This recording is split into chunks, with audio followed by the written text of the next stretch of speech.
Tiap malam, sadar nggak sadar, kita semua masuk ke dunia lain yang rasanya nyata banget, penuh emosi, cerita, kadang-kadang absurd. Ya, mimpi. Tapi, pernah nggak sih Anda berhenti sejenak dan benar-benar mikir, apa sih sebetulnya mimpi itu? Udah deh, lupain dulu soal bunga tidur. Gimana kalau mimpi itu sebenarnya adalah sebuah jendela, bukan ke alam gaib, tapi ke cara kerja otak kita yang paling dalam? Nah, pertanyaan ini yang mengubah segalanya. Ini membawa kita dari sekedar bertanya, kenapa kita mimpi, ke sebuah penjelajahan yang jauh lebih dalam tentang kesadaran itu sendiri, tentang bagaimana otak kita, otak Anda, membangun apa yang kita sebut realitas. Oke, untuk mulai yuk kita lihat dulu berbagai upaya klasik, baik dari sisi sains maupun psikologi, buat mecahin teka-teki kuno yang satu ini. Selama berabad-abad, para pemikir hebat udah coba mecahin kode ini. Kalau kata Sigmund Freud, mimpi itu jalan rahasia menuju keinginan kita yang paling terpendam.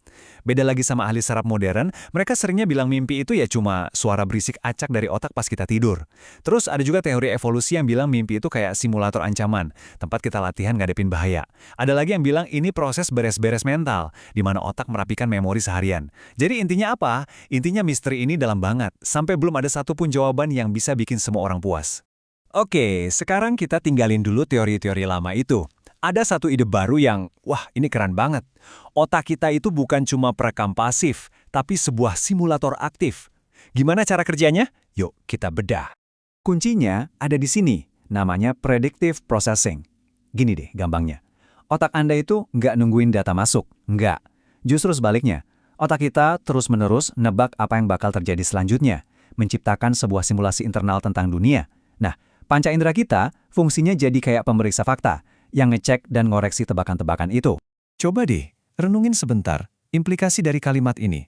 Ini artinya, bahkan sekarang nih, saat Anda lagi terjaga, pengalaman Anda tentang dunia ini bukanlah dunia itu sendiri, melainkan sebuah konstruksi, sebuah rendering yang diciptakan oleh otak Anda, semacam realitas virtual pribadi.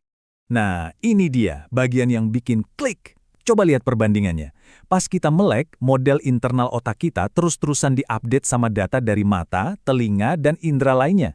Tapi pas kita mimpi, otak ngejalanin model yang sama persis, tapi dalam mode offline. Nggak ada data dari luar yang masuk buat ngoreksi, makanya simulasi itu terasa mutlak nyata. Itulah mimpi. Terus, buat apa sih otak repot-repot ngejalanin simulasi ini tiap malam? Anggap aja otak kita itu kayak hard disk komputer yang perlu di-defrag. Sepanjang hari kita nyerap banyak banget data emosional dan jejak informasi. Nah, mimpi adalah proses di mana otak kita beres-beres, ngerapiin semua data yang berantakan itu, ngebersihin sampah mental, biar besok kita bisa mulai hari dengan lebih jernih. Tapi, tunggu dulu. Kalau realitas yang kita alami itu simulasi buatan otak kita sendiri, ini kan membuka kemungkinan yang gila banget. Jangan-jangan realitas versi Anda dan realitas versi saya itu nggak sama persis. Yuk kita jelajahi retakan-retakan ini. Coba dilihat cerita aneh ini. Ada kumbang permata jantan, dia malah coba kawin sama botol bir, sementara kumbang betina asli di sebelahnya dicuekin. Kenapa? Karena evolusi udah memprogram otaknya buat tertarik sama permukaan coklat yang berkilau dan ada lekukannya, persis kayak botol itu. Ini bukan karena dia bodoh. Ini ilustrasi sempurna tentang gimana realitas seekor makhluk itu dibatasi sama perangkat keras sensoriknya. Nah, fenomena ini ada namanya loh, namanya Umwelt. Ini adalah gelembung persepsi unik yang ditinggali setiap makhluk hidup. Dunia seekor kelelawar yang isinya gema sonar itu beda banget sama dunia anjing yang kaya akan bau. Dan dua-duanya jelas beda banget sama dunia kita. Oke, gampang ya ngertiin Umwelt kalau kita bandingin hewan sama manusia. Tapi, gimana kalau konsep ini kita pakai buat sesama manusia? Gimana kalau gelembung persepsi setiap orang itu punya frekuensi yang sedikit berbeda? Bayangin aja deh, panca indera kebanyakan orang itu kayak radio yang disetel ke saluran utama. Cuma nangkep sinyal paling kuat yang penting buat bertahan hidup. Tapi, ada teori yang bilang beberapa orang itu punya radio yang lebih sensitif. Filter mereka lebih terbuka, jadi mereka bisa nangkep sinyal-sinyal yang lebih lemah, lebih halus, kayak suasana emosional di sebuah ruangan, yang buat orang lain mungkin cuma suara latar aja. Jadi prakteknya gimana tuh? Apa sih yang bisa mereka rasain?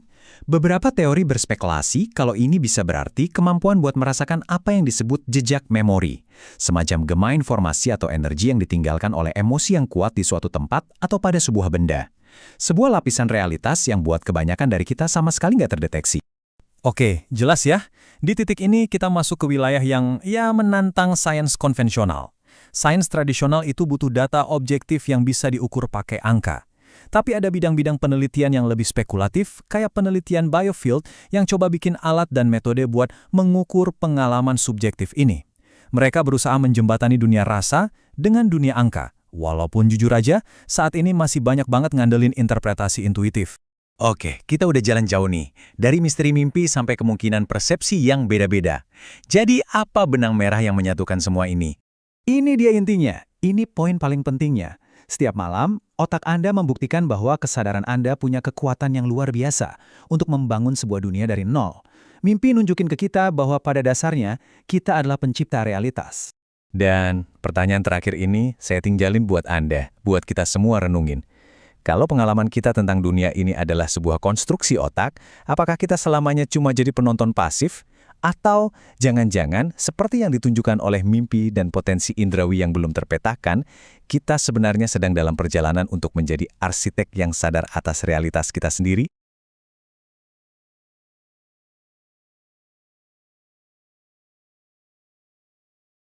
Selamat datang di pembahasan kita. Pernah nggak sih Anda bangun dari mimpi yang rasanya nyata banget sampai butuh beberapa detik buat sadar? Saya di mana nih? Nah, pertanyaan universal. Kenapa sih kita mimpi? Itu jadi pusat penelusuran kita hari ini. Dan kita akan bedah habis-habisan pakai 2 dokumen sumber yang, super menarik dari Anda. Betul sekali. Dua sumber ini kayak dua lensa yang beda gitu ya buat melihat satu topik yang sama.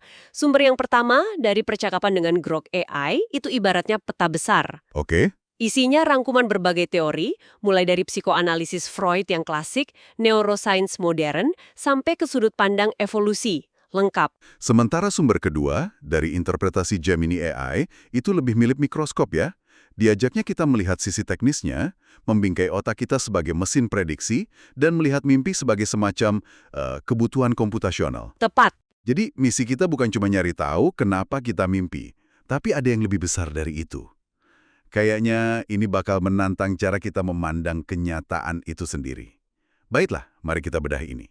Tepat sekali. Dan yang menarik di sini adalah mungkin ini ide paling penting dari semua ini. Kenyataan yang Anda alami saat terjaga secara mekanis itu nggak jauh beda loh sama mimpi Anda. Oh ya? Iya, keduanya itu hasil rendering atau olahan dari otak.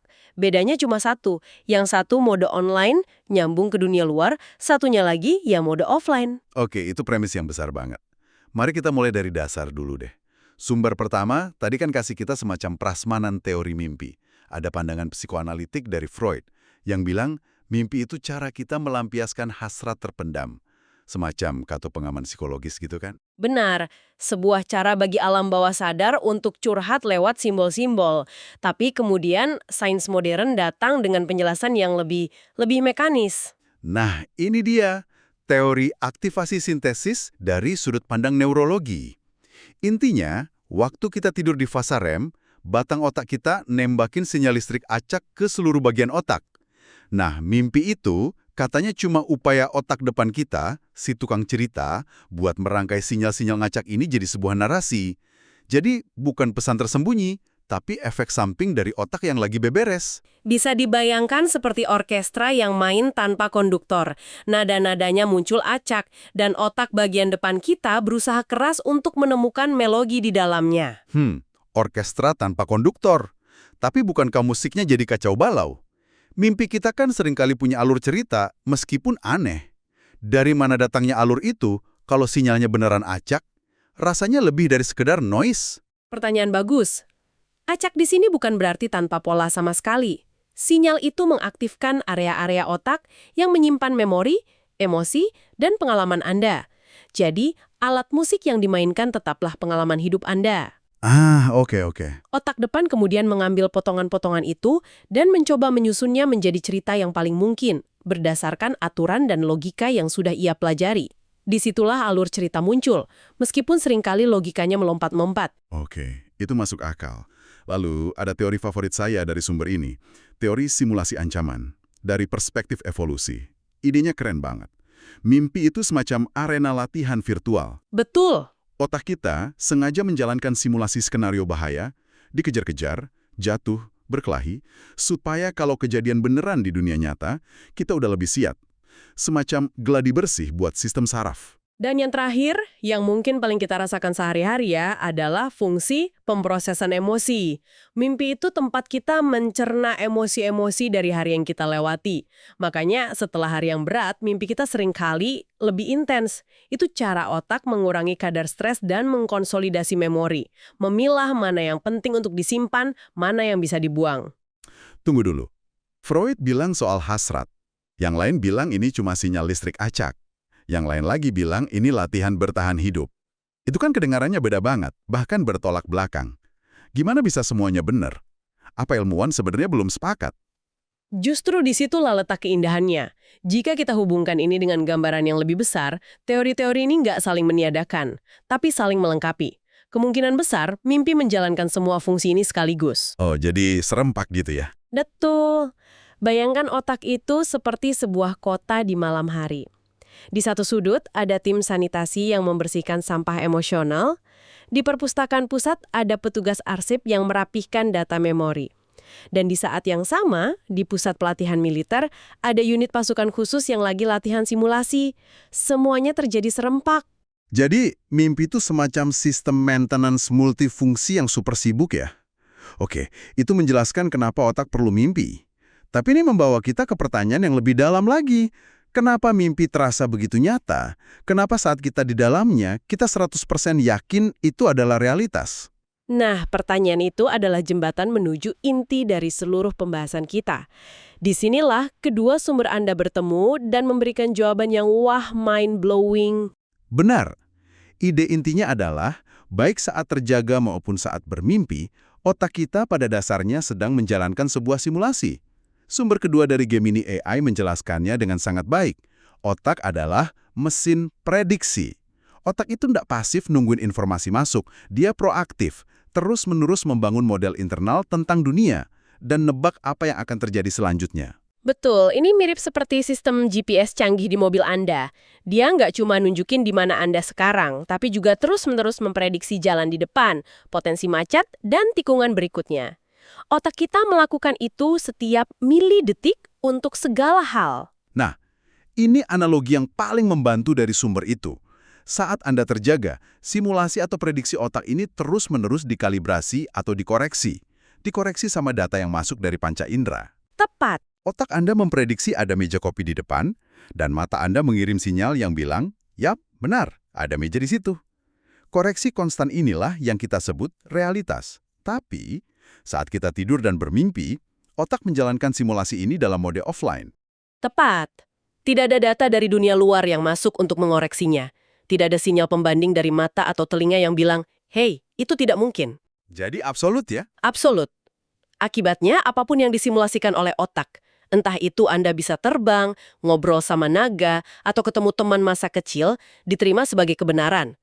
Karena pada saat itu, simulasi tersebut adalah satu-satunya realitas yang ada. Itu menjelaskan kenapa kadang kita bangun tidur dengan perasaan yang aneh. Emosinya terasa nyata banget. Karena ya, saat kita di dalam mimpi, itu memang nyata bagi kita. Luar biasa. Oke, ini bagian yang beneran bikin saya kaget dari sumbernya. Soal karakter-karakter dalam mimpi. Ah iya. Saya selalu pikir mereka cuma rekaman memori atau bayangan orang yang kita kenal. Tapi ternyata sumber Anda bilang itu jauh lebih kompleks. Jauh lebih kompleks. Sumber itu berteori bahwa karakter-karakter ini adalah subproses atau simulasi kesadaran lain di dalam kesadaran kita sendiri. Maksudnya gimana tuh? Jadi, otak kita tidak hanya mensimulasikan lingkungan, tapi juga mensimulasikan agen-agen lain yang independen, lengkap dengan model perilaku dan tujuannya sendiri. Otak sedang menguji coba skenario interaksi sosial. Itulah sebabnya kita bisa benar-benar terkejut dengan apa yang dikatakan atau dilakukan oleh karakter dalam mimpi kita sendiri, seolah-olah mereka punya pikiran sendiri. Gila. Jadi otak saya menciptakan orang lain di dalam kepala saya, lalu saya ngobrol sama ciptaan saya itu, dan saya kaget dengan jawabannya. Di dalam tengkorak, dia tidak pernah melihat dunia secara langsung. Dia cuma terima data ya? Betul, dia hanya menerima data mentah, sinyal listrik dari mata, getaran dari telinga, lalu menerjemahkan sinyal abstrak itu menjadi pengalaman 3 dimensi yang kaya warna dan suara. Proses rendering ini terus berjalan, baik saat Anda terjaga maupun saat bermimpi. Mimpi adalah bukti betapa hebatnya kemampuan rendering otak kita, bahkan tanpa data dari luar. Dan ini nyambung ke ide defragmentasi data atau pembersihan jejak informasi dari sumber kedua. Katanya, sepanjang hari kita menyerap banyak noise atau sampah informasi. Stres kerjaan, ekspektasi orang, emosi yang dipendam, semua ini meninggalkan bekas di sistem kita. Benar, sumber menyebutnya informational footprint, jejak informasi. Mimpi, dalam pandangan ini, adalah proses di mana otak melakukan data scrubbing. Dia memproses dan merapikan jejak-jejak informasi ini. Ada yang diarsipkan, ada yang dihubungkan dengan memori lain, ada yang dibuang. Makanya suka campur aduk ya. Nah, itu dia. Ini menjelaskan mengapa mimpi sering mengambil elemen-elemen dari kejadian siang hari, tapi mengaduknya dengan cara yang aneh. Otak sedang mencari pola dan membersihkan cache sistem.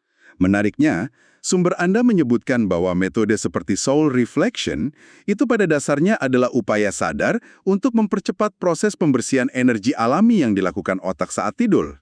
Analogi kumbang permata Australia, Julodimorpha baqueli, dari sumber pertama benar-benar membuka pikiran soal ini.